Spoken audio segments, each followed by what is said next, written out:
It's almost like we have been convinced anytime that it has something to do with our culture, it's almost like we salivate at the mouth to tear each other down.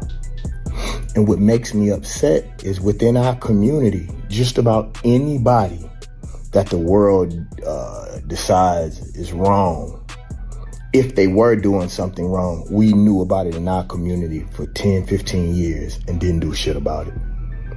And as soon as the rest of the world decides that they want to go on a witch hunt, then we try to beat them to the punch. And we go out of our way to tell jokes and laugh and criticize.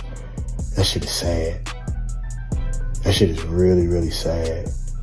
I don't know why we act like we winning, or we act like we have a lot of heroes in our community and a lot of people that want to help us. Like, you ain't got to help them folks. And what's crazy is when somebody else does something outside of our community to us, we have to hoop and holler. They hardly ever get convicted. But we will hang each other. But what we don't understand is they're going to make sure that we pay. They're going to make sure we go to jail. They're going to make sure that we suffer for the rest of our life. They do cocaine and crack and be sexual deviants and then become superstars and superheroes and we say nothing. What's good with y'all, man? I decided to come back with these little episodes like this for like the new people on the channel. You know, the old people on the channel might be used to this though, but I want to start something called In the Streets. Just like a little vlog in the streets talking. You know, that clip I played before I started this first episode of In the Streets. You know, I agree with David Banner on the things that he was talking about and the things that he was saying, because we too hard on the people that look like us. We too hard on one another. I've been mentioning on the podcast lately about a book called Post-Traumatic Slave Syndrome. That book is important because it tells us ways and things and conversations and things that we're dealing with now that could contribute from slavery. We could still be dealing with things, trauma. They talk about like generational trauma transferring from one family member to another. And I just want to say, like, we be forgiving of other people, but we don't unify. This is just to me, though. I may not be correct in what I'm saying, though, but we don't unify to build. You know what I'm saying? To build up. Whoever down to unify with an idea with me, I'm down to hear you out, invest in it, listen to you, believe in you, give you the game that I got. If I can contribute to what you got going on, I want to see everybody win, man. I know that ain't the logical way of doing things in America, because people in America, we always just want what we want and what we can get out of a situation. But I think it's come from traumatic situations that others want to hinder others or compete with others or don't want to see each other win, or when you dealing with something in the legal realm, you want that person to fall. You know what I'm saying? They ball for a long time. Now that they down, you celebrating their downfall, but you was hating when they was on top. I think that's something that need to be studied. Why are people like that?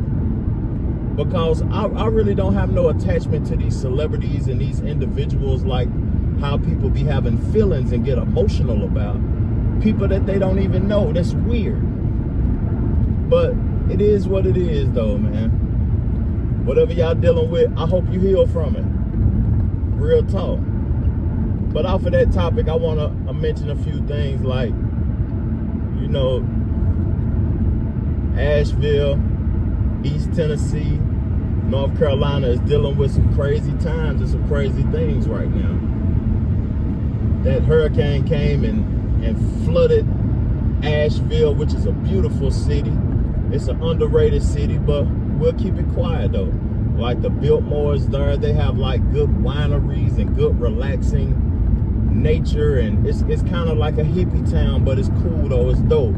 They got everything you need there, but man, right now they dealing with some Some heavy stuff, man. Real talk. They say I-40 needs $5 billion worth of renovation and construction done to it just to make it back where people can get on the highway. It was already a crazy highway coming through those mountains, through North Carolina and Tennessee. It's a crazy highway. And now people are going to have to detour and lose hours because of the storm. But Mother Nature is undefeated.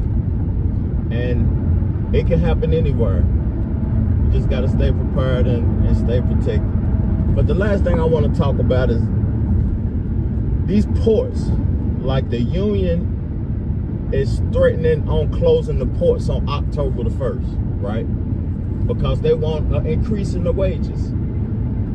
They want to be increased. They want to make money like the ports on the West Coast. But to me, the ports on the West Coast are more important, but the East Coast is just as important. Because on the West Coast, they taking in a lot of things that's coming from China. On the East Coast, they might not be doing as much work, but them ports is like $5 billion worth of goods coming inbound a day in this country.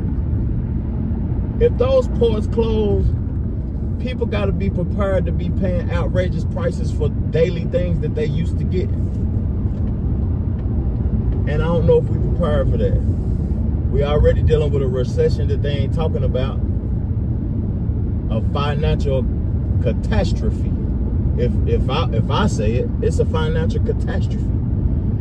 And the people that's running for lead in offices locally and nationally, they ain't doing nothing about it. They ain't even talking about it because they don't care about it.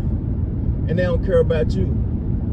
But the only reason I'm mentioning that is that people got to be prepared for whatever. Because it's real out here, man. In the Streets Part 1.